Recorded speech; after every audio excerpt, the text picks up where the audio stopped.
NBR ইস্যুতে কঠোর অবস্থানের সরকার, কাজে যোগ দেবার নির্দেশ। ৬ কর্মকর্তার বিরুদ্ধে দুদকের অনুসন্ধান, কর্মসূচি চালিয়ে যাওয়ার ঘোষণা ঐক্য পরিষদে। ৮ আগস্ট নতুন বাংলাদেশ দিবস পালনের সিদ্ধান্ত থেকে সরল সরকার। ঢাকায় ৩ বছরের জন্য হচ্ছে জাতিসংঘের মানবাধিকার কার্যালয়, উপদেষ্টা পরিষদের সিদ্ধান্ত। ঐক্যমত্য কমিশনের দফায় দফায় বৈঠকেও সমঝোতায় পৌঁছতে পারছে না দলগুলো। জুলাই সনদ ঘোষণা নিয়েও সংশয়। সাংবিধানিক নিয়োগ কমিটির পক্ষে নয় বিএনপি। সরকারের ব্যর্থতার অভিযোগ তুলে ৩ আগস্ট ঘোষণাপত্র দেবে এনসিপি। ১৬ জুলাই বৈষম্য বিরোধী শহীদ দিবস ও ৫ আগস্ট ছাত্র জনতার মুক্তি দিবস পালনের কর্মসূচি।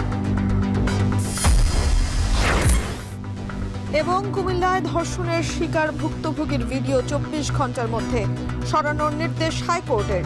সর্বোচ্চ গুরুত্ব দিয়ে বিচারের আশ্বাস আইন উপদেষ্টার। গ্রেপ্তার ৫।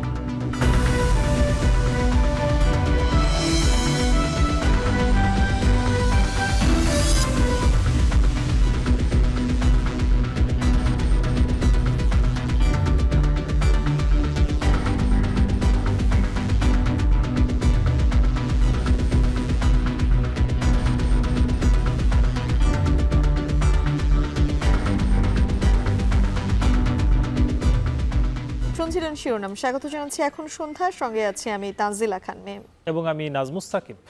মিম, জাতীয় রাজস্ব বোর্ডের কর্মকর্তা কর্মচারীরা যে আন্দোলন করছেন সেই ব্যাপারে আসলে কঠোর মনোভাব কিন্তু সরকার দেখিয়েছে এবং আন্দোলনকে জাতীয় স্বার্থবিরোধী উল্লেখ করা হয়েছে এবং দ্রুত কর্মস্থলে যোগ দেওয়ার আহ্বান জানিয়েছে এক বিবৃতির মাধ্যমে।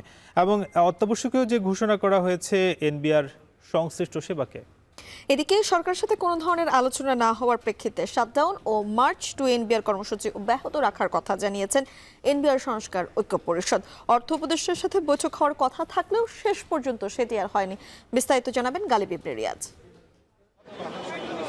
টানা আন্দোলনের অংশ হিসেবে রোববারও জাতীয় রাজস্ব ভবনের সামনে এনবিআর বিলুপ্ত না করে যৌক্তিক সংস্কারের দাবিতে শাটডাউন ও মার্চ টু এনবিআর কর্মসূচিতে অংশ নেন কর্মকর্তা কর্মচারীরা। আন্দোলনের এক পর্যায়ে আন্দোলনকারীরা অর্থ উপদেষ্টার সাথে সচিবালয়ে দেখা করতে গেলেও ফিরে আসেন আলোচনা না করেই। যাওয়ার আগে এনবিআর সংস্কার ঐক্য পরিষদের সভাপতি বলেন, আলোচনার দাওয়াত পেয়ে তাদের ২০ জনের প্রতিনিধি দল সচিবালয়ে যাচ্ছেন। আলোচনার শর্ত হিসেবে চেয়েছেন, আমরা সেটা মেনে নিয়েই আলোচনায় যাচ্ছি। মার্চ টু এনবিআরটাকে আপাতত স্থগিত, আর বাকি সবকিছু অ্যাজ ইট ইজ আছে। যে আলোচনা হবে সেটা হচ্ছে অর্ডিন্যান্স সংশোধনের বিষয়টা নিয়ে আলোচনা হবে, চেয়ারম্যান মহোদয়ের অপসারণের বিষয় নিয়ে আলোচনা হবে, আমাদের যে বদলি এবং পোস্টিংয়ের যে বিষয়টা আছে এটাকে বাতিল করার জন্য বলা হবে, এবং এনবিআর যে পুলিশ এবং এখানে যে সভা সমাবেশ নিষিদ্ধ করে যে আদেশ দেওয়া হয়েছে এই আদেশ বাতিল করার জন্য বলা হবে। এদিন বিকেল ৪টায় সচিবালয়ে বৈঠক শুরুর কথা থাকলেও শেষ পর্যন্ত বৈঠকটি হয়নি। সাংবাদিকদের অর্থ উপদেষ্টা জানান, কোনো বৈঠক হচ্ছে না। ঠিক আছে, বৈঠক হবে না, ওটা আমি বলবো। ক্যাবিনেটে প্রেস রিলিজ যাবে, ওটা দেখি। হ্যাঁ হয়েছে, ওটা দেখবেন প্রেস ওইটার সম্বন্ধে সিদ্ধান্ত নেই এখনো না। পরে আগারগাঁওয়ে আন্দোলনকারীরা জানান, আলোচনা না করেই তারা চলে এসেছেন।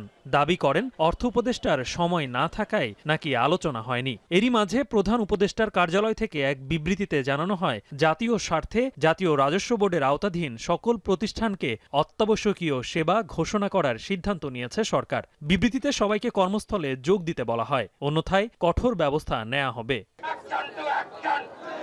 এরপর অনেকটা তড়িঘড়ি করেই ঐক্য পরিষদের মহাসচিব এক সংক্ষিপ্ত সংবাদ সম্মেলন করেন। বলেন, তাদের আন্দোলন চলমান থাকবে।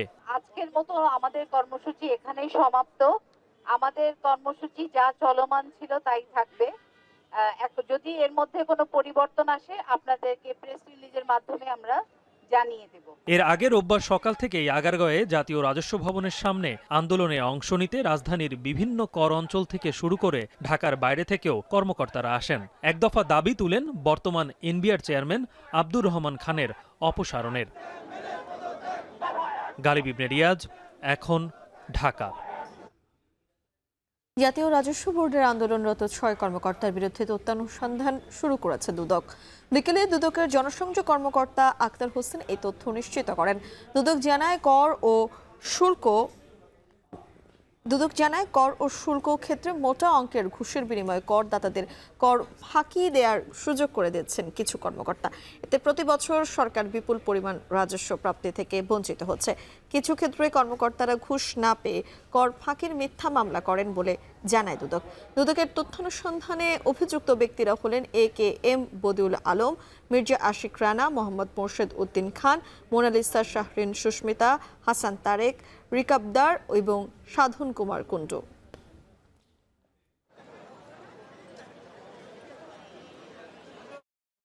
এদিকে এনবিআরের টানা কর্মসূচিতে চট্টগ্রাম বন্দর, বেনাপোল বন্দর সহ সব কাস্টম হাউস ও শুল্ক স্টেশনে বন্ধ রয়েছে কার্যক্রম। এতে বাড়ছে পণ্য জট, বিপুল পরিমাণ অর্থ লোকসানের কথা বলছেন ব্যবসায়ীরা। দ্রুত সংকটের সমাধান না হলে দেশের অর্থনীতির মুখ থুবড়ে পড়ার শঙ্কা তাদের। সহকর্মীদের পাঠানো তথ্যচিত্রে বিস্তারিত।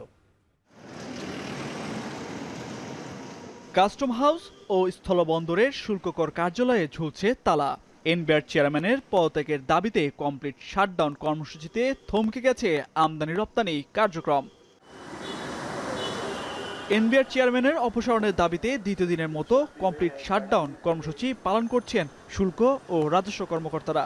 এতে পুরো বন্ধ হয়ে গেছে আমদানি পণ্য ডেলিভারি ও রপ্তানি পণ্যের শিপমেন্ট কার্যক্রম। স্থবির হয়ে পড়েছে বেসরকারি 21টি কন্টেইনার ডিপোর অপারেশনাল কার্যক্রম। চট্টগ্রাম বন্দর ও বেসরকারি আইসিডিগুলোতে জমছে কন্টেনারের স্তূপ। প্রতিদিন 4 গুণ হারে পোর্ট ও শিপিং জরিমানা গুনতে হচ্ছে ব্যবসায়ীদের। $48 করে কত টাকা, লক্ষ লক্ষ টাকা ড্যামারেজ গুনতে হবে। সেই ড্যামারেজের এই কস্টিংটা তো ইম্পোর্টাররা পরবর্তীতে সব ভোক্তাদের উপর ফেলবে। একটা গাড়িও কোনো ডিপুর থেকেও বের হয় নাই, কোনো বন্দর থেকেও বের হয় নাই, একদম ফুললি এখন গতকালকে থেকে শুরু হয়েছে, টোটালি বন্ধ। রোববারের মধ্যে এই সংকটের যৌক্তিক সমাধান চান ব্যবসায়ী ও C&F এজেন্টরা। অন্যথায় দেশের অর্থনীতি ও শিল্প কারখানা মুখ থুবড়ে পড়ার শঙ্কা তাদের। অর্থ বছরের শেষ প্রান্তে এক্সপোর্টও যদি বন্ধ থাকে তাহলে দেশের প্রবৃদ্ধির লক্ষ্যমাত্রা কোথায় যাবে সেটি বর্তমান সরকারের যারা দায়িত্ব আছে ওনারা সেটা কেন বুঝতেছেন না সেটা আমাদের বোধগম্য হচ্ছে না। সরকারের কাছে অবিলম্বে দাবি করব আজকের মধ্যেই যাতে তার যৌক্তিক সমস্যার সমাধান করা হয়। আমরা রপ্তানি পণ্য ট্রাক থেকে নামাতে পারছি না, রপ্তানি পণ্যবাহী কন্টেনার জাহাজীকরণের জন্য বন্দরে পাঠাতে পারছি না, আমদানি পণ্যবাহী কন্টেনার চট্টগ্রাম বন্দর থেকে রিমুভ করে আমাদের ডিপোতে আনতে পারছি না, এবং আমদানি পণ্যবাহী কন্টেনার আমদানিকারকদের নিকট ডেলিভারিও দিতে পারছি না। ডেলি 4000 বা 3500, 4000, 5000 কন্টেনার ডেলিভারি যাওয়ার কথা, সেগুলো কমপ্লিটলি বন্ধ থাকলে আমাদের কন্টেনারগুলো জমতে থাকবে। এক পর্যায়ে আমাদের কন্টেনার যদি ধারণ ক্ষমতার অতিরিক্ত হয়ে যায় তাহলে আমাদের অপারেশন স্লো হয়ে যাবে। গেল 21 থেকে 26 জুন পর্যন্ত প্রায় 8 কোটি টাকার পণ্য ভারতে রপ্তানি করা হয়। তবে আন্দোলনে গেল 2 দিন ধরে ব্রাহ্মণবাড়িয়ার আখাউড়া স্থলবন্দর দিয়ে বন্ধ রয়েছে আমদানি রপ্তানি সংক্রান্ত কার্যক্রম। তবে শাটডাউন কর্মসূচির আওতামুক্ত রয়েছে যাত্রী পারাপার কার্যক্রম। মার্চ টু এনবিআর ও শাটডাউন কর্মসূচিতে যশোরের বেনাপোল কাস্টমস হাউসে বন্ধ রয়েছে পণ্য শুল্কায়ন, পরীক্ষণ ও লোড আনলোড কার্যক্রম। এতে ভোগান্তিতে পড়েছেন ব্যবসায়ীরা। আমদানি রপ্তানি বন্ধ হওয়াতে আমাদের অনেকগুলো ফাইল আটকে আছে। এদিকে আপনার বাংলাদেশের গাড়ি, এক্সপোর্টের গাড়ি 200-300 গাড়ি আটকে আছে। আমাদের ইন্ডিয়া থেকেও কিছু গাড়ি আটকে আছে, যার জন্য আমরা অনেক সমস্যায় পড়ে আছি। শ্রমিক মানুষ আমরা, আমাদের রুটি সবই বন্ধ। হাজার বেশি লোকের কর্মসংস্থান চলে এই পোর্টে। এদিকে পঞ্চগড়ের বাংলাবান্ধা স্থলবন্দরে আটকে পড়েছে আমদানি করা ভুটানি পাথর বোঝাই 151টি ট্রাক। ছাড়পত্র না পাওয়ায় আনলোডের অপেক্ষায় ইয়ার্ডে আছে গাড়িগুলো। একই চিত্র দেখা যায় চাঁপাইনবাবগঞ্জের সোনা মসজিদ, হিলি ও সাতক্ষীরার ভোমরা স্থলবন্দরে। টানা 2 দিন ধরে আমদানি রপ্তানি কার্যক্রম বন্ধ থাকায় ভারতের মহদীপুরে স্থলবন্দরে আটকে আছে 700টি পণ্য বোঝাই ট্রাক। এতে প্রভাব পড়ছে দেশের রাজস্ব খাতে। তামজিদ মির্জা, এখন। এদিকে সচিবালয়ে অর্থ উপদেষ্টা ও এনবিআর চেয়ারম্যানের সঙ্গে বৈঠক করছেন ব্যবসায়ী নেতারা। এ নিয়ে আরো জানাতে যুক্ত হচ্ছেন সহকর্মী মুজাহিদ শুভ। শুভ, জানাবেন যে বৈঠক কতক্ষণ ধরে চলছে এবং বৈঠকের বিষয়বস্তু নিয়ে কোনো কিছু জানতে পেরেছেন কিনা? সাকিব, আপনি যেটি বলছেন বৈঠক চলছে, বৈঠক আসলে শেষ হয়েছে। বিকেল 5:30 থেকে বৈঠকটি শুরু হয়েছিল, একেবারে সন্ধ্যা 7:10 পর্যন্ত বৈঠক দীর্ঘক্ষণ চলেছে। তবে আমাদের মনে হয়েছে যে এই বৈঠকে আশানুরূপ তেমন আলোচনা আসলে হয়েছে কিনা, কারণ কেউই আসলে আমাদের সঙ্গে কথা বলতে চাননি। অর্থ উপদেষ্টা তিনি তো আগেই বলেছিলেন তিনি কথা বলবেন, এবং ব্যবসায়ী নেতা যারা ছিলেন তারা কেউই আমাদের সঙ্গে কথা বলেননি। তারা বলেছেন বাংলাদেশ চেম্বার ইন্ডাস্ট্রির যে অফিস তেজগাঁতে, সেখানে তারা আনুষ্ঠানিক ব্রিফিং করবেন। তবে এই ব্রিফিংয়ের আগে তারা কথা বলবেন আবারও এনবিআরের যে প্রতিনিধি আছে তাদের সঙ্গে কথা বলে তারপরে তারা আনুষ্ঠানিকভাবে প্রতিক্রিয়া ব্যক্ত করবেন। তবে আপনাকে বলে রাখি যে 10 জনের যে প্রতিনিধি দল এসেছিলেন তাদের মধ্যে ছিলেন Mohammad Mahbubur Rahman, president ICC Bangladesh, AK Azad, managing director Hamim group, এছাড়াও ছিলেন Bangladesh chamber industries president, BGME এর প্রেসিডেন্ট, বিভিন্ন গ্রুপের বিভিন্ন পর্যায়ের দায়িত্বে যারা ছিলেন তারা ছিলেন। তো তারা আলোচনা করার পরে এখন পর্যন্ত আমাদেরকে কোনো কথাই আসলে বলতে চাননি। এদিকে প্রধান উপদেষ্টার দপ্তর থেকে আপনি জানেন যে এক ধরনের হুঁশিয়ারি দেওয়া হয়েছে, যদি তারা কাজে ফিরে না যায়, বিশৃঙ্খলা যদি অব্যাহতভাবে চালাতে থাকে তাহলে তাদের বিরুদ্ধে একটি কঠিন ব্যবস্থা নেওয়া হবে। ব্যবস্থাটি আসলে কি হবে সেটি তারা নির্দিষ্ট করে বলেন নাই। তবে বোঝা যাচ্ছে এখন পর্যন্ত সুনির্দিষ্ট কোনো সমাধানের পথে তারা এখনো এগোতে পারেননি। তো যদি সমাধান হয় তাহলে হয়তো আমরা রাত 9টার দিকে বলা হচ্ছে যে একটি সংবাদ সম্মেলন করবেন বাংলাদেশ চেম্বার ইন্ডাস্ট্রিতে, সেখানে প্রতিনিধি দলের সঙ্গে কথা বলবেন এনবিআরের। এরপরে সেখান থেকে আমরা জানাতে পারবো যে আদৌ কোনো সুফল বা ভালো ফলাফল আসলে হয়েছে কিনা। তো এই ছিল এখানকার সবশেষ খবর। সাকিব। সচিবালয় থেকে যুক্ত ছিলেন মুজাহিদ শুভ। অবশেষে 8 আগস্ট নতুন বাংলাদেশ দিবস পালনের সিদ্ধান্ত থেকে সরে এলো অন্তর্বর্তী সরকার। আর 16 জুলাই শহীদ দিবস এবং 5 আগস্ট গণ অভ্যুত্থান দিবস উদযাপনের সিদ্ধান্ত নেওয়া হয়েছে। উপদেষ্টা পরিষদের বৈঠকে সিদ্ধান্ত নেওয়া হয়। পরে আইন উপদেষ্টা জানান দেশজুড়ে চলমান ভুয়া ও মিথ্যা মামলা বাণিজ্য ঠেকাতে ফৌজদারি কার্যবিধি প্রণালীতে নতুন বিধান যুক্ত করা হয়েছে। বিস্তারিত প্রতিবেদনে।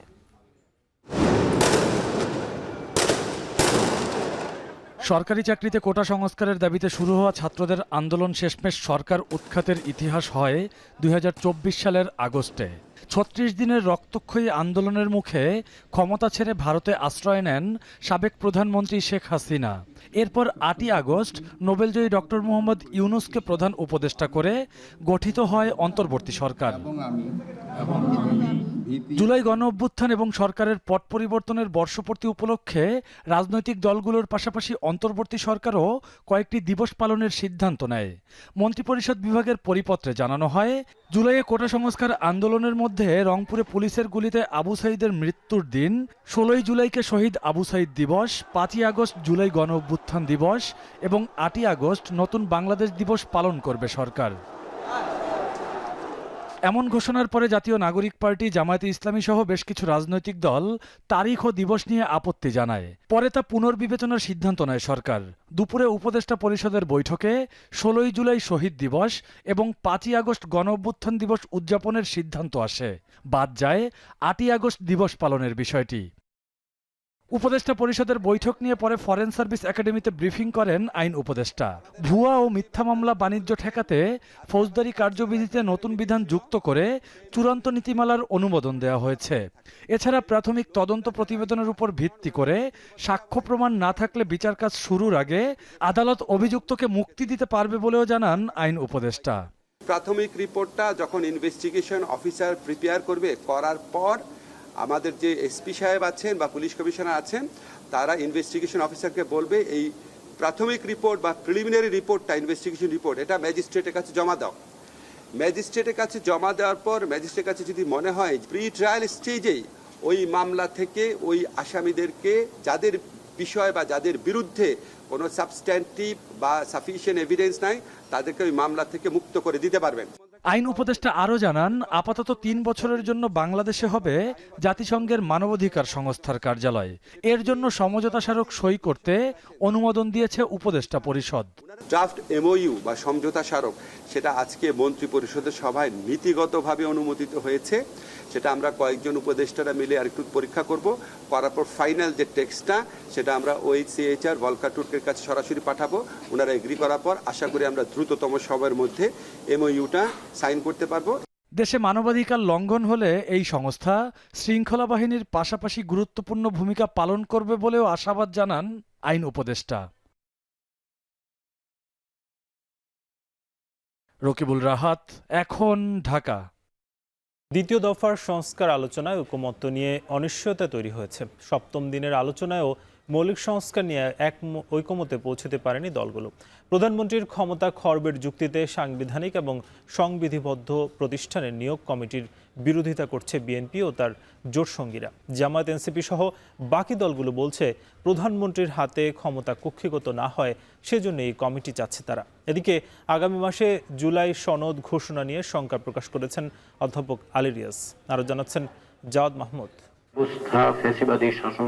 রাষ্ট্র সংস্কারের লক্ষ্যে রাজনৈতিক দলগুলোর সাথে জাতীয় ঐক্যমত্য কমিশনের বৈঠক যে এক ধরনের অনিশ্চয়তা তৈরি করেছে সেটা ফুটে ওঠে দ্বিতীয় দফার সপ্তম দিনের আলোচনায় অধ্যাপক আলী রিয়াজের সূচনা বক্তব্যে। দফায় দফায় বৈঠক শেষে বাস্তবতা এসে দাঁড়িয়েছে দলগুলো ঘুরে ফিরে একই চক্রে ঘুরপাক খাচ্ছে। এটা আগামীকাল, আগামী পরশুর বিষয় নয়, দীর্ঘদিনের বিষয়। ফরেন সার্ভিস একাডেমির এই আলোচনা বিবেচিত হচ্ছিল চূড়ান্ত আলোচনা হিসেবে, কিন্তু জাতীয় সাংবিধানিক কাউন্সিল ঐক্যমত্যে পৌঁছাতে না পারায় কাঠামো পরিবর্তন করে নাম পাল্টে সাংবিধানিক ও সংবিধিবদ্ধ প্রতিষ্ঠানের নিয়োগ কমিটি করা হয়। সেটি নিয়েও দ্বিমত দেখা যায় রাজনৈতিক দলগুলোর মধ্যে। এই কমিটি গঠনে অধিকাংশ রাজনৈতিক দল ঐক্যমত্য পোষণ করলেও বিএনপি ও তার জোটসঙ্গী 12 দলীয় জোট জাতীয়তাবাদী সমমনা জোটের দাবি এই কমিটি প্রধানমন্ত্রীর ক্ষমতা খর্ব করে নির্বাহী বিভাগকে দুর্বল করে দিবে। সাংবিধানিক পদগুলোয় নিয়োগের জন্য সার্চ কমিটি বা আইনি ব্যবস্থায় হাঁটতে চায় দলগুলো। আমরা চাই সমস্ত সংস্থাগুলোর স্ব আইন যেগুলো আছে তার মধ্যে আমরা সংশোধনী আনি এবং সেই আইনগুলোতে সংস্কার করে আরও স্বচ্ছতা, জবাবদিহিতা আমরা নিশ্চয়তা বিধান করি এবং সেই গঠন প্রক্রিয়াটা আরও শক্তিশালী করি। তার মধ্য দিয়ে সাংবিধানিক প্রতিষ্ঠানগুলো আমরা আরও জন আকাঙ্ক্ষার সাথে মিলিয়ে ভবিষ্যতে আমরা সেই প্রতিষ্ঠানগুলোকে নির্মাণ করতে পারব। জামায়াতে ইসলামী, এনসিপি, এবি পার্টি, সিপিবি, গণসংহতি ও গণ অধিকার পরিষদের মতো বাকি দলগুলো বলছে যাতে প্রধানমন্ত্রীর হাতে ক্ষমতা কুক্ষিগত না হয় সেজন্যই সাংবিধানিক কমিটির পক্ষে তারা। কনস্টিটিউশন বডি গঠনের মাধ্যমে প্রধানমন্ত্রীর ক্ষমতার হস্তক্ষেপের কোনো সুযোগ নেই, আগেও ছিল না। এটাকে এনশিওর করার জন্য এটা করা হচ্ছে। এখানে গভর্নমেন্টও আছে, গভর্নমেন্টের বিরোধী যারা তারাও আছে এবং আরও দেশের রেসপেক্টেবল পার্সোনালিটিজ এখানে কম্বিনেশন আছে। এটা আমরা দেশের জন্য অত্যন্ত জরুরি মনে করি। বিএনপি এবং তার সঙ্গে গুটিকতক দলের আপত্তির কারণে, বাধার কারণে এই নিয়োগ কমিটি, যার মধ্য দিয়ে আসলে নির্বাচন কমিশন, দুর্নীতি দমন কমিশন, কর্ম কমিশনের মতো প্রতিষ্ঠানগুলো সেখানে নিয়োগ স্বাধীনভাবে সম্পূর্ণ হবে, সেই জিনিসটাকে বাস্তবায়ন করা সম্ভবপর হলো না। এ নিয়ে অর্ধবেলার আলোচনায়ও একমত হতে না পারায় মধ্যাহ্নভোজের বিরতির পর আলোচনা শুরু হয় দ্বিকক্ষ বিশিষ্ট আইনসভার সদস্য নির্বাচনের প্রক্রিয়া নিয়ে। এ পর্বেও মতানৈক্য স্পষ্ট হয়ে ওঠে দলগুলোর মধ্যে। জামায়াত, এনসিপি, এবি পার্টি, গণসংহতির মতো অধিকাংশ দল উচ্চকক্ষে সংখ্যানুপাতিক পদ্ধতি চায়, কারণ কোনো দল যাতে একক সংখ্যাগরিষ্ঠ নিয়ে সংবিধান পাল্টে ফেলে স্বৈরাচার না হয়ে ওঠে। বিএনপি ও এর জোট সঙ্গীদের দাবি পিআর পদ্ধতির উচ্চকক্ষ আইন প্রণয়ন ও সংবিধান সংশোধনে বাধা সৃষ্টি করবে। তাই বিদ্যমান সংরক্ষিত নারী আসনের নির্বাচন পদ্ধতিতে উচ্চকক্ষের সদস্য নির্বাচনের পক্ষে বিএনপি। তখন সেটা আমরা আলাপ আলোচনা করব। সকালের সূচনা বক্তব্যে কমিশনের সহসভাপতি অধ্যাপক আলী রিয়াজ সংস্কার আলোচনা আশাব্যঞ্জক হচ্ছে না বলে হতাশা প্রকাশ করেন। আগামী মাসে প্রতিশ্রুত জুলাই সনদ ঘোষণা নিয়েও শঙ্কা প্রকাশ করেন তিনি। আমাদের লক্ষ্য ছিল যে ব্যবস্থা ফ্যাসিবাদী শাসনকে তৈরি করেছে তার কাঠামোগত পরিবর্তনগুলো আমাদের করতে হবে। এই সংকল্পের থেকে সমস্ত কিছু, সমস্ত রকম মত পার্থক্যকে পাশে রেখে আমরা সকলে সমবেত হয়েছিলাম। বিভিন্ন বিষয়ে অগ্রগতি হলেও সত্যি কথা হচ্ছে আশাব্যঞ্জক অগ্রগতি ক্ষেত্রে আমরা খানিকটা পিছিয়ে আছি এবং এই অগ্রগতির জায়গাটা অর্জন করা দরকার। এই কারণে আপনারা রাজনৈতিক দল হিসেবে, ব্যক্তি হিসেবে, সিভিল সোসাইটি হিসেবে, গণমাধ্যম হিসেবে কেউই চাচ্ছেন না যে আমরা ওই জায়গায় আবার ফিরে যাই। পরে বিকালে আলী রিয়াজ জানান তারা রাজনৈতিক দলগুলোকে জুলাই সনদের ব্যাপারে এক ছাতার নিচে দাঁড়াতে আহ্বান জানিয়েছেন। দেশে একটি জবাবদিহিমূলক রাষ্ট্র প্রতিষ্ঠার ক্ষেত্রে। জাওয়াদ মাহমুদ, এখন, ঢাকা। নির্ধারিত সময়ের মধ্যে জুলাই ঘোষণাপত্র প্রকাশে সরকার ব্যর্থ হওয়ায় আগামী 3 আগস্ট শহীদ মিনারে ছাত্র জনতার জুলাই ঘোষণাপত্র পাঠ করবে এনসিপি। সকালে এনসিপি কার্যালয়ে জুলাই গণ অভ্যুত্থানের 1 বছর পূর্তিতে মাসব্যাপী কর্মসূচির ঘোষণার সময় একথা জানান দলটির আহ্বায়ক নাহিদ ইসলাম। তবে নির্বাচনের আগে বিচারের রোডম্যাপ এবং পরে যারা ক্ষমতায় আসবে তারা কোন প্রক্রিয়ার বিচার করবেন সেটির প্রতিশ্রুতি দিতে হবে বলে জানান নাহিদ ইসলাম। আরও জানাচ্ছেন মুজাহিদ শুভ। হাজারো ছাত্র জনতার রক্তের বিনিময়ে পাওয়া 24-এর সফল গণ অভ্যুত্থানের 1 বছর পূর্তি হতে যাচ্ছে। গণ অভ্যুত্থানের আকাঙ্ক্ষা ছিল জুলাই ঘোষণাপত্র, সেটি এখনো আলোর মুখ দেখেনি। গত বছরের 31 ডিসেম্বর শহীদ মিনারে মার্চ ফর ইউনিটিতে 15 জানুয়ারির মধ্যে জুলাই ঘোষণাপত্রের দাবি জানানো হয়। এরপর জুলাই ঘোষণাপত্রের বিষয়ে কর্মসূচিও ঘোষণা করে বৈষম্য বিরোধী ছাত্র আন্দোলন ও জাতীয় নাগরিক কমিটি। এরপর অন্তর্বর্তী সরকারের পক্ষ থেকে জানানো হয় জুলাই ঘোষণাপত্র রাষ্ট্রীয়ভাবে দেয়া হবে। জানুয়ারিতে জুলাই ঘোষণাপত্রের খসড়া নিয়ে রাজনৈতিক দলের সঙ্গে মতবিনিময় করে অন্তর্বর্তী সরকার। গত 10 মে প্রধান উপদেষ্টার সভাপতিত্বে উপদেষ্টা পরিষদের সভায় আগামী 30 কার্যদিবসের মধ্যে চূড়ান্ত করে প্রকাশ করার সিদ্ধান্ত নেওয়া হয়। সেই সময়সীমাও শেষ হয়ে গেছে গত 25 জুন। এমন বাস্তবতায় জুলাই গণ অভ্যুত্থানের রাজনৈতিক দল এনসিপি সরকারের ব্যর্থতার অভিযোগ তুলেছেন। একই সঙ্গে আগামী 3 আগস্ট শহীদ মিনারে জুলাই ঘোষণাপত্র দেবার কথা জানিয়েছে। জুলাই ঘোষণাপত্র যেটি সরকারের দেওয়ার কথা ছিল, আওয়ামী লীগ নিষিদ্ধের আন্দোলনের প্রেক্ষিতে 30 কার্যদিবস বলা হয়েছিল, সেই 30 কার্যদিবস পার হয়ে গিয়েছে, কিন্তু সরকার কোনো ধরনের উদ্যোগ আমরা দেখিনি। এই ঘোষণাপত্র আমরা ছাত্র জনতাকে সাথে নিয়ে তাই 3রা আগস্ট এই ছাত্র জনতার জুলাই ঘোষণাপত্র এবং ইশতেহার কর্মসূচি রাখছি। সারা বাংলাদেশের মানুষের আকাঙ্ক্ষা, তাদের প্রত্যাশা শুনে তাদেরকে সাথে নিয়ে আমরা 3রা আগস্ট শহীদ মিনারে ছাত্র জনতার জুলাই ঘোষণাপত্র এবং ইশতেহার পাঠ করব।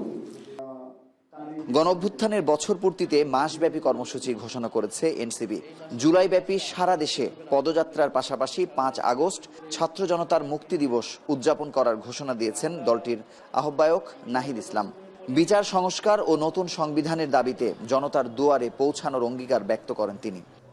1 জুলাই থেকে 30 জুলাই পর্যন্ত আমাদের সারা বাংলাদেশ ব্যাপী আমাদের 64টা জেলায় জুলাই পদযাত্রা হবে। আমরা এই পদযাত্রার নাম দিয়েছি দেশ গড়তে জুলাই পদযাত্রা। আমরা 1 জুলাই শহীদ আবু সাঈদের কবর জিয়ারতের মাধ্যমে এই পদযাত্রাটি শুরু হবে। এটি ক্রমান্বয়ে বাংলাদেশের 64টি জেলা প্রদক্ষিণ করবে। আমরা 64টি জেলায় যাব, আমরা শহীদ পরিবারদের কাছে যাব, শহীদের কবর জিয়ারত করব, আহত যোদ্ধাদের সাথে কথা বলবো এবং অভ্যুত্থানকারী এবং বাংলাদেশের সাধারণ ছাত্র জনতা যারা রয়েছেন তাদের সাথে কথা বলবো। তাদের যে আকাঙ্ক্ষা ছিল জুলাই নিয়ে, সেই আকাঙ্ক্ষার কথা আমরা শুনবো। নির্বাচনের আগে বিচারের রোডম্যাপ এবং পরে যারাই ক্ষমতায় আসবে তারা কোন প্রক্রিয়ায় বিচার করবেন সেটির প্রতিশ্রুতি দিতে হবে বলেও জানান নাহিদ ইসলাম। ঐক্যমত্য প্রক্রিয়া আমাদের অংশগ্রহণ চলবে। মুজাহিদ শুভ, এখন ঢাকা। আগামী দিনে নির্বাচনী সুবিধা নেওয়ার জন্য ধর্ষণের সমাধান না করে মিথ্যাচারের মাধ্যমে রাজনীতিকরণ করা হচ্ছে বলে মন্তব্য করেছেন বিএনপির স্থায়ী কমিটির সদস্য আমির খসরু মাহমুদ চৌধুরী। রোববার বিকেলে গুলশানে বিএনপি চেয়ারপারসনের কার্যালয়ে দলের মহাসচিব ও শীর্ষ নেতাদের সাথে সাক্ষাৎ করেন বাংলাদেশে নিযুক্ত Canadian high commissioner Ajit Singh. 1 ঘন্টার সাক্ষাৎ শেষে প্রেস ব্রিফিংয়ে এসব কথা বলেন আমির খসরু মাহমুদ চৌধুরী। বলেন, সমস্যার সমাধান না করে মিথ্যাচারের মাধ্যমে নির্বাচনী বৈতরণী পার করার কোনো সুযোগ নেই। বলেন, বৈঠকে নির্বাচন ঘিরে রাজনৈতিক দলগুলোর প্রস্তুতি, কমিশনের প্রস্তুতি ও সরকারের প্রস্তুতির বিষয়ে আলোচনা হয়েছে। বাংলাদেশে অবাধ, সুষ্ঠু ও নিরপেক্ষ নির্বাচন আয়োজনে কানাডা সাহায্য করবে বলেও জানান আমির খসরু। যারা এই বিষয়গুলোকে নিয়ে রাজনীতিকরণের মাধ্যমে আগামী দিনের তাদের নির্বাচনী বৈতরণী পার হওয়ার সুযোগ খুঁজতেছে, দুর্ভাগ্যবশত তাদের সেইটা সফল হওয়ার কোনো সুযোগ নাই। কারণ এইসবের মাধ্যমে, এই ধরনের মিথ্যাচারের মাধ্যমে, এটাকে রাজনীতিকরণের মাধ্যমে মানুষের চোখ অন্যদিকে নিয়ে যাওয়ার কোনো সুযোগ নাই। এবং কারা করেছে এটা সবাই জানে। সারা দেশ নির্বাচনে নেমে পড়ছে, নির্বাচন কমিশন প্রস্তুতি নিচ্ছে, তৈরি আছে। তো যে বিষয়টা হয় না, এটাকে শুধু শুধু প্রশ্নবিদ্ধ করে তো কোনো লাভ নেই, তাই না? কুমিল্লায় মুরাদনগরে ধর্ষণের মামলায় মূল অভিযুক্ত ফজর আলীকে সায়দাবাদ থেকে গ্রেপ্তার করেছে পুলিশ। ভোর ৫টার দিকে ঢাকার সায়দাবাদ এলাকা থেকে তাকে গ্রেপ্তার করে কুমিল্লায় নেওয়া হয়েছে। সামাজিক যোগাযোগ মাধ্যমে ভিডিও ছড়ানোর অভিযোগে নারী ও শিশু দমন আইন ও পর্নোগ্রাফি আইনের মামলায় আরও ৪ জনকে গ্রেপ্তার করে পুলিশ। মাসুদ আলমের প্রতিবেদন। কুমিল্লার মুরাদনগরের বসতঘরে দরজা ভেঙে এক নারীকে ধর্ষণ এবং ভিডিও চিত্র ধারণ করে ছড়িয়ে দেওয়ার অভিযোগে পৃথক 2টি মামলায় অভিযুক্ত ফজর আলী সহ 5 জনকে গ্রেপ্তার করেছে পুলিশ। ভুক্তভোগী নারীর করা ধর্ষণ মামলায় রোববার ভোরে ঢাকার সায়দাবাদ এলাকা থেকে গ্রেপ্তার করা হয় ফজর আলীকে। এরপর তাকে কুমিল্লায় নেওয়া হয়। এর আগে রাতভর বিভিন্ন স্থানে অভিযান চালিয়ে অভিযুক্ত আরও 4 জনকে গ্রেপ্তার করা হয়। গ্রেপ্তার হওয়া সবার বাড়ি মুরাদনগর উপজেলার বায়েরচর গ্রামে। ভুক্তভোগী জানায়, গেল বৃহস্পতিবার রাতে ধর্ষণের শিকার ভুক্তভোগী নারী সন্তানদের নিয়ে 15 দিন পূর্বে বেড়াতে আসেন বাবার বাড়িতে। ঘটনার দিন রাত 10টার দিকে ফজর আলী তার বাবার বাড়ি গিয়ে ঘরের দরজা খুলতে বলেন। এ সময় তিনি দরজা খুলতে অস্বীকৃতি জানান। এক পর্যায়ে ওই ব্যক্তি ঘরের দরজা ভেঙে ভেতরে ঢুকে তাকে ধর্ষণ করেন। এই ঘটনার ভিডিও সামাজিক যোগাযোগ মাধ্যমে ছড়িয়ে পড়লে দেশ জুড়ে তোলপাড় শুরু হয়। ওই মেয়ের একটা খারাপ ছবি ফেসবুকে ভাইরাল হয়েছে। উক্ত সংবাদের ভিত্তিতে আমরা এটা পর্যালোচনা করি। 4 জন আসামিকে গ্রেপ্তার করি। তাদের ভিতরে আইনগত ব্যবস্থা পুরো ক্রিয়াধীন আছে। তারা এখন আমাদের থানা হাজতে আছে। ফজর আলী আহত ছিল, সে বর্তমানে আমাদের কুমিল্লা পুলিশ লাইন হাসপাতালে চিকিৎসাধীন অবস্থা আছে। ফজর আলীর বিরুদ্ধে এর আগেও একাধিক ধর্ষণ ও চাঁদাবাজি সহ বিভিন্ন অভিযোগ রয়েছে বলে জানান স্থানীয়রা। খারাপ আগেও হিন্দু মাইয়া নিয়ে বাইন যাতে ডাহাতি করতো। আগে এক জিনিস মাইয়া বোনিয়া সহ বাইন যাতে ডাহাতি করতো। এটা বিচার আশা করতে আবার আরেকটা প্রতিবন্ধীর বোন জোর ধরে নিয়ে এই যশোরতমে নিয়ে আটকা আছিল। আমরা গ্রামলা বিচার করতাম, বুঝলাম তার মা তাতে এই বিচার হাজির নাই। খারাপ লোক, চুরি ডাকাতি করে, জুয়া গেলে মানুষেরা প্রতারণা করে, উনি ইয়াবায় ব্যবসা করে। অভিযুক্ত ফজর আলী পূর্বে স্থানীয় আওয়ামী লীগ রাজনীতির সঙ্গে জড়িত ছিলেন বলে নিশ্চিত করেন মুরাদনগর থানার ওসি। মাসুদ আলম, এখন, কুমিল্লা। এদিকে মুরাদনগরের ঘটনা সরকার সর্বোচ্চ গুরুত্ব দিয়ে বিচার করবে বলে জানিয়েছেন আইন উপদেষ্টা আসিফ নজরুল। দুপুরে উপদেষ্টা পরিষদের বৈঠক শেষে সাংবাদিকদের প্রশ্নের জবাবে তিনি একথা বলেন। বাংলাদেশের যে কোনো সাধারণ নাগরিকের মতো আমরা সবাই মর্মাহত, ক্ষুব্ধ এবং আমরা আমাদের স্বরাষ্ট্র মন্ত্রণালয়ের সাথে সাথে ব্যবস্থা নিয়েছে। প্রধান আসামি সহ যারা এই ছবিগুলা ছড়িয়ে দেওয়ার কাজটা করেছে, অত্যন্ত দায়িত্বহীন অপরাধমূলক কাজটা করেছে, সবাইকে গ্রেফতার করা হয়েছে। আপনারা জানেন আমরা ধর্ষণ সংক্রান্ত যে আইন আছে সেটার অ্যামেন্ডমেন্ট করেছি। দ্রুততম সময় আপনারা মাগুরার ক্ষেত্রে আপনারা বিচারও দেখেছেন। এটা আমরা সর্বোচ্চ গুরুত্ব দিয়ে এই ঘটনার বিচার করব, এটা আমরা বদ্ধপরিকর। কুমিল্লার মুরাদনগরের ঘটনা রাজনৈতিকভাবে ভিন্ন খাতে প্রবাহিত করতে একটি মহল গভীর চক্রান্ত করছে বলে মন্তব্য করেছেন বিএনপির মহাসচিব মির্জা ফখরুল ইসলাম আলমগীর। রোববার গণমাধ্যমে পাঠানো এক বিবৃতিতে একথা জানান তিনি। বলেন, নিজের স্বার্থে একজন উপদেষ্টা মুরাদনগরের ক্রমাগত ক্ষমতার অপব্যবহার করে যাচ্ছেন। তাতে আশকারা পেয়ে দুষ্কৃতিকারীরা সমাজ বিরোধী নানা উপকর্মে মেতে উঠেছে। এটি সাম্প্রদায়িক সম্প্রীতি বিনষ্ট করে রাজনৈতিক ফায়দা লোটার কৌশলের এই পুনরাবৃত্তি বলে উল্লেখ করেন তিনি। বিবৃতিতে অপরাধীদের শাস্তির জোর আহ্বান জানান তিনি।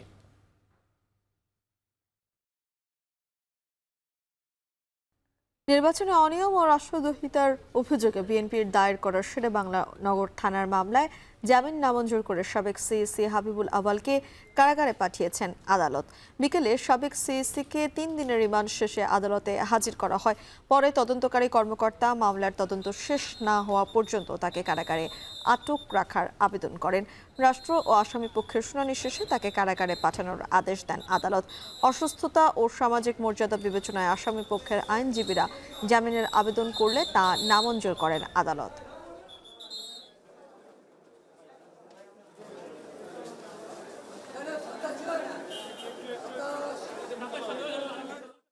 দেশের যে গণতান্ত্রিক যে আমরা ধারা সৃষ্টি করতে চাচ্ছি সেই ধারাটাকে তারা ব্যাহত করবে, ফ্যাসিস্টদেরকে সহযোগিতা করবে এবং সামনে আমাদের যে একটা গণতান্ত্রিক নির্বাচন বা আমাদের যে গণতান্ত্রিক ধারা সেটাকে সে ব্যাহত করার সে কাজ করবে। তো এই ধরনের ব্যক্তিকে জামিন দেওয়া সমীচীন হবে না। আমরা এই জন্য তার জামিনের বিরোধিতা করছিলাম। বিজ্ঞ আদালত উভয়ের বক্তব্য শোনার পর তাদের জামিনের দরখাস্ত নামঞ্জুর করে তাকে CW মূলে জেল হাজতে প্রেরণ করে। পাবলিক প্রসিকিউটর যে অভিযোগটা দিচ্ছে যে উনি 28% ভোট প্রথম বলছে, পরবর্তী সময় বলছে, কারণ পরবর্তী সময় আফটার কাউন্টিং যখন নাকি দেখা যাবে যে 40% পড়ছে, তখন সব কিছু বিবেচনা করে কাউন্টিং করে উনি 40%-এর কথা বলছে। আর এটা তো আমি বলছি যে এই নির্বাচনটা সরকারের নমিনেটেড ক্যান্ডিডেট এবং সরকারের বিদ্রোহী ক্যান্ডিডেট, এখানে কারো পক্ষে আমার পক্ষপাতিত্ব করার কোনো সুযোগ নাই। ছাত্র জনতার গণঅভ্যুত্থানে গেল 5 আগস্ট রাজধানীর চানখারপুলে গুলি করে 6 জনকে হত্যা মামলায় কনস্টেবল সুজন সহ 4 জনের বিরুদ্ধে অভিযোগ গঠনের পর প্রথমবারের মতো শুনানি শুরু হয়েছে আন্তর্জাতিক অপরাধ ট্রাইব্যুনালে। সকালে এই মামলায় গ্রেপ্তার হওয়া শাহবাগ থানার বরখাস্ত পরিদর্শক আরশাদ ও 3 কনস্টেবল সুজন, ইমাজ হোসেন ইমন ও নাসিরুলকে ট্রাইব্যুনালে হাজির করা হয়। আজ বিচারপতি গোলাম মর্তুজা মজুমদারের নেতৃত্বাধীন ট্রাইব্যুনাল 1 এ মামলার শুনানি হয়। শুনানিতে চিফ প্রসিকিউটর তাজুল ইসলাম বলেন, জাতিসংঘের তদন্ত প্রতিবেদন সহ ট্রাইব্যুনালের তদন্তে অভিযুক্তদের অপরাধের বিষয়ে প্রমাণ মিলেছে। নিহত আনাস, জুনায়েদ, রাকিব সহ সবাইকে হত্যার মূল কারিগর একজনই। এ কারণে এই মামলার শুনানি করেছে প্রসিকিউশন। আর এর মধ্য দিয়ে ঐতিহাসিক জুলাই আগস্টের মামলার শুনানি শুরু করা সম্ভব হয়েছে বলেও মন্তব্য করেন তিনি। এছাড়াও এই মামলার প্রধান আসামি পলাতক সাবেক ডিএমপি কমিশনার হাবিবুর রহমান সহ পলাতক আরও 4 আসামির পক্ষে রাষ্ট্র নিয়োজিত আইনজীবী নিয়োগের সিদ্ধান্ত আসামি পক্ষের শুনানির জন্য আগামী 3রা জুলাই দিন ধার্য করেন ট্রাইব্যুনাল 1। অভিযোগ গঠন শুনানিতে প্রসিকিউশনের পার্ট যেটা, সেটা অনারেবল চিফ প্রসিকিউশনের পার্ট বলেছেন।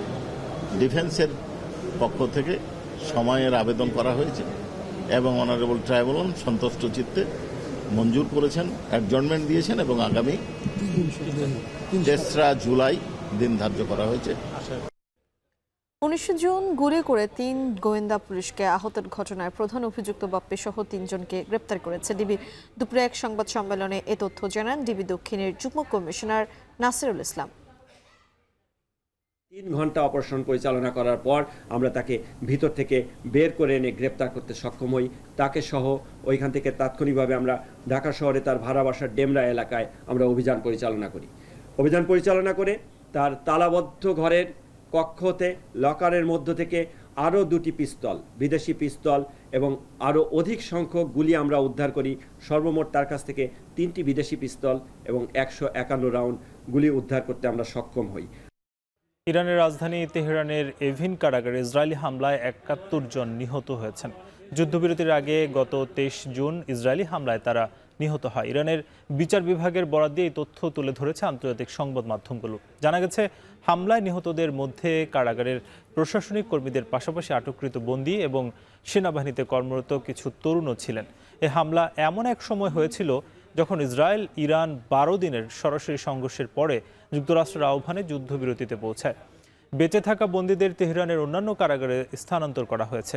এভিন কারাগারে মূলত রাজনৈতিক বন্দীদের রাখা হয়। এছাড়া এই কারাগারে বহু বিদেশি নাগরিকও বন্দী রয়েছেন।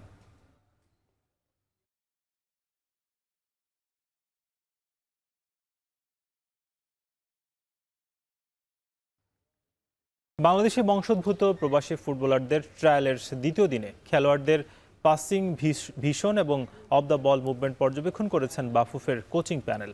ট্রায়াল দিতে আসা ফুটবলারদের স্বপ্ন লাল সবুজের জার্সি গায়ে জড়ানোর। সাবেক ফুটবলার ও কোচ সাইদ হাসান কানন বলছেন, প্রথম দিনের চেয়ে উন্নতি করেছেন ট্রায়াল দিতে আসা ফুটবলাররা। বিস্তারিত জুবায়ের আহমেদের প্রতিবেদনে। বাফুফে ট্রায়ালের সময় 3 দিন। এই 3 দিনের মধ্যে কোচদের কুটবুকে নিজের নামটা তুলে নেওয়ার প্রাণান্ত চেষ্টা। অন্য অনেকের মতোই লাল সবুজের জার্সি গায়ে জড়ানোর স্বপ্ন ইব্রাহিমের। ক্যামেরার সামনে বেশ প্রাণবন্ত দেখা গেল তাকে। বোঝাই যাচ্ছিল বাংলাদেশের মাটিতে নিজেকে প্রমাণের সুযোগ পেয়ে বেশ খুশি লন্ডন থেকে আসা এই তরুণ। জানালেন ট্রায়াল সেশনে দারুণ সময় কেটেছে তার। Weather session was good. Weather was alright. How was it from yesterday? Yeah, way better. I enjoyed it more. 'Cause the How was weather. your fitness today? But yeah, it was good. It was good. I was running more, getting more in the ball. Yeah. Okay. What, are you looking forward to tomorrow? Yes, very excited. I'm excited to play. নিজের প্রেরণার নাম বলতেই জানালেন হামজা চৌধুরীর কথা। ইব্রাহিমের সঙ্গে আসা নাভিদও বললেন হামজা চৌধুরীর অনুকরণেই বাংলাদেশে এসেছেন তিনি। ইংলিশ প্রিমিয়ার লিগ থেকে আপাতত খানিকটা দূরেই আছেন হামজা। ইংল্যান্ড থেকে আসা তরুণ ফুটবলাররা জানালেন এই ডিফেন্সিভ মিডফিল্ডারকে আবারও শীর্ষ স্তরে ইংলিশ ফুটবলে দেখলে তৃপ্তই হবেন তারা। I do. Hamza Chowdhury. Of course. Hamza Chowdhury. Inspiration, Hamza Chowdhury. Hamza Chowdhury. Yeah. Wow, great. তবে যে স্বপ্নটা নিয়ে এসেছেন এসব তরুণ সেটা পূরণ হওয়ার রাস্তাটাও একেবারেই সহজ না। দ্বিতীয় দিনে কাজ হয়েছে পাসিং, ভিশন এবং অফ দ্য বল মুভমেন্ট নিয়ে। দেশের সাবেক জাতীয় দলের গোলরক্ষক এবং মোহামেডানের গোলরক্ষক কোচ সাইদ হাসান কানন সন্তুষ্ট তাদের পারফরমেন্স নিয়ে। আজকে তো পাসিং প্র্যাকটিস, তারপরে স্মল সাইডেড গেম, দেন 11v11। গতকালকে গরম ছিল, আজকে ওয়েদার ভালো করতেছে, ভালো করছে, আরো ইমপ্রুভ করছে আজকে আরও। যে ওরা টায়ার্ড ছিল, এনভায়রনমেন্ট গরম সব কিছু মিলাই কালকে থেকে আজকে ইমপ্রুভ করতেছে। কালকে তো ম্যাচ আছে, আজকে বিকালে ট্রেনিং আছে, আবার একটা সেশন আছে, দেন আপনার কালকে আমরা তো একটা ম্যাচ খেলবো বলছি। আগামীকাল ট্রায়ালের শেষ দিন, খেলতে হবে ম্যাচ। সেখানে থাকবেন আগ্রহী এসব ফুটবলারের পরিবারের সদস্যরাও, সেই সঙ্গে বাফুফে আর বাংলাদেশের কোচদের মন জয় করারও শেষ সুযোগ এটি।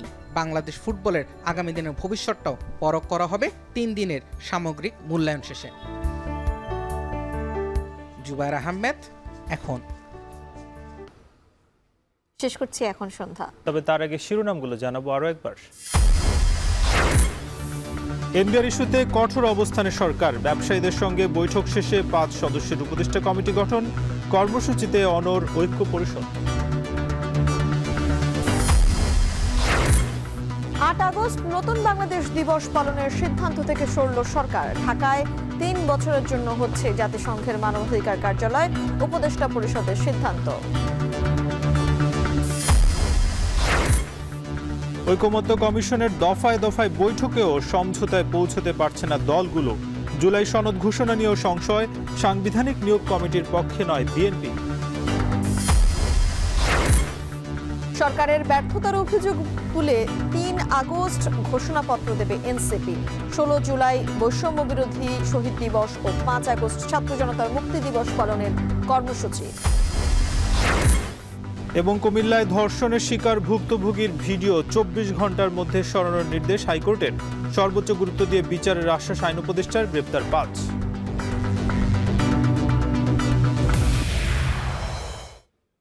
এই ছিল এখন সন্ধ্যা। এখন টেলিভিশন ওয়েবসাইটে দেখতে ভিজিট করুন এখন.টিভি। এছাড়া ফেসবুকে যুক্ত হতে পারেন facebook.com/tv.এখন। ইউটিউবে দেখতে পারেন youtube.com/c/এখন TV।